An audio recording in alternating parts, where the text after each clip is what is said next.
Hello everyone, welcome to ET Studios, and today we're having a look at Space Engineers once again, and there's a water mod now, which is really cool. There have been some water mods in the past, although this one seems to be much better than the previous ones with very little performance hit compared to the ones that we've seen before.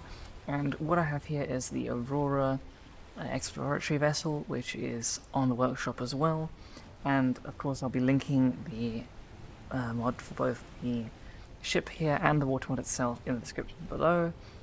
The water mod adds water to any planet you want, but doesn't have it automatically loaded in when you start up a new world. And it doesn't replace existing ice with water, it adds water at a certain level. So if you don't see water appear with the standard command, which is /W38, then you have to set it up with the a certain radius in mind. Now, where I am now is just the standard Earth-like planet on the solar system scenario. So if I go into the ship quick, you can see how I can go around if I press 1 on the shortcuts there. And the ship starts going forward. Now right now, there's actually a little mini submarine in there, which is giving us a bit of wake, whereas the ship itself doesn't appear to be working with the wake that's built in, but we'll take that submarine for a spin in a minute and see how it works. Now, if I just stop those engines, you can see our speed slows down quite dramatically, and you can hear some background noise as well, which is the seagulls that he's put in. There's some seagull noises, as well as actual seagulls in the sky. You can see them up there right now. Quite small, but a nice little detail, and every now and then you get to see some fish in the water as well, so that's really cool. There's a couple commands on the workshop page, so just have a look over there to see what you want to do, including render distance for the water, etc. And it's really cool. So let's have a look at the submarine we've got, because this is just a boat, but in the back we have a nice little submarine.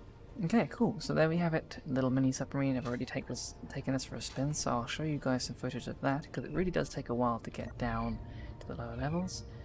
But let's hop into spectator cam and show you how this works. So the ship's still moving forward quite slowly, but it's fine. And if I press 9 as a hotkey, it closes that.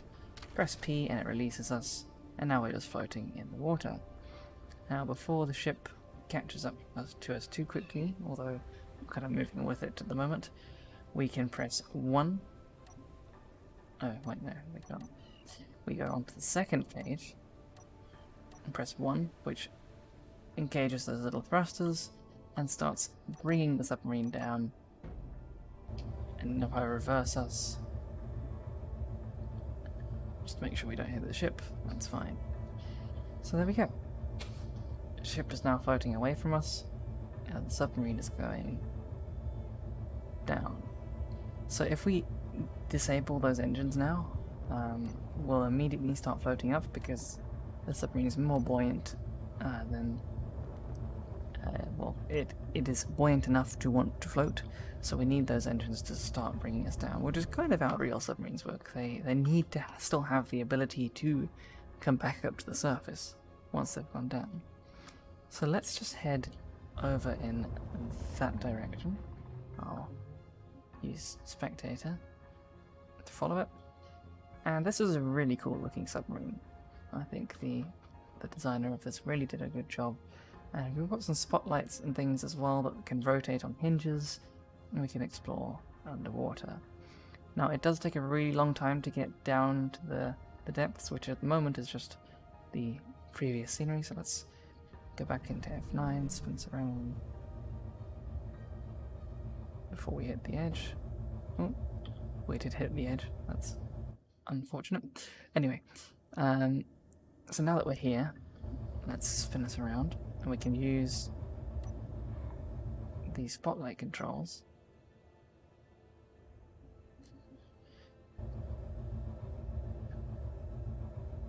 so we can rotate them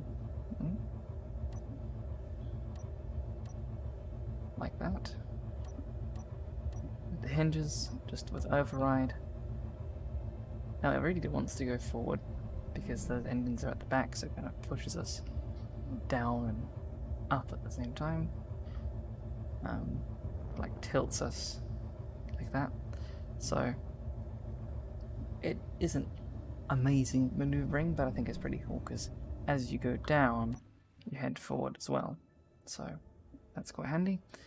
And yeah, I think this is a really cool little submarine that had quite a lot of design put into it, because you can't just build them and expect them to float, because there are real buoyancy mechanics as well. Like, you can't just put a block in the water and it floats.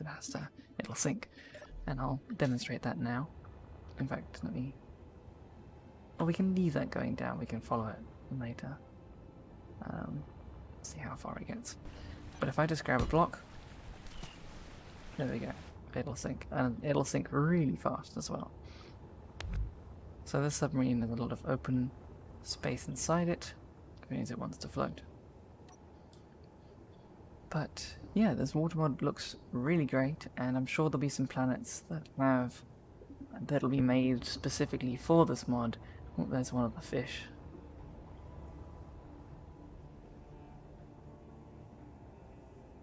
I'm sure there'll be some planets made specifically for this mod that'll have massive open areas without any ice, and then you just set the oh, we got another fish. They're 2D, but it's a nice background feature. And they'll like leave space for you to be able to create your own ocean in there at a specific height, which I think will be a really awesome feature in the future. But yeah, so there's our submarine going down into the depths of the ocean. And I'll show some footage in the background of what I did earlier.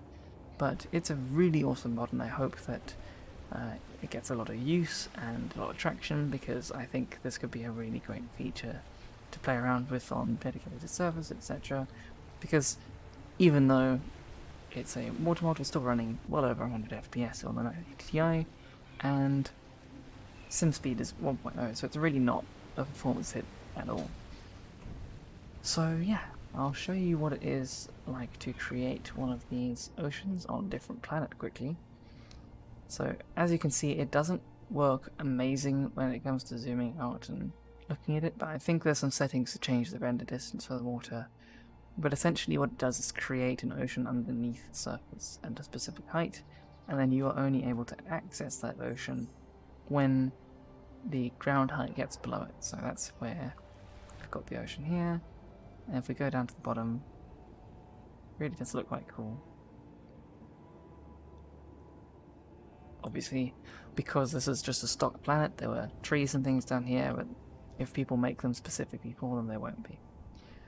So yeah, let's head away from there and maybe create a new one on Mars. Why not? Do /w create water created at the lowest planet. So, and the nearest planet. And there we go. We have some lakes on Mars, which looks pretty cool. So obviously, like I said before, it's not going to look great the further away you get from it, because Space Engineers doesn't quite know what to do with it. But there, right there, looks fine. But coming in a bit closer, it doesn't look great, but at the same time I'm sure you can fix it with some of the settings that the creators put in the command prompts. So all it requires is TextEd API to run, and the mod itself is really small. I think it's less than 10 megabytes or so, or close to there. So it's a really nice mod for the size, and it's really good for making some creations like the ship I already showed you. So yeah, I hope you enjoyed this little video, this little showcase of the mod. There will be links for both the boat and submarine combo there, and the mod itself. And yeah, I hope you enjoyed the video. If you did, please like and subscribe. There's a Discord server below if you'd like to join us in community events, etc. And I'll see you in the next video. Thank you for watching, and goodbye.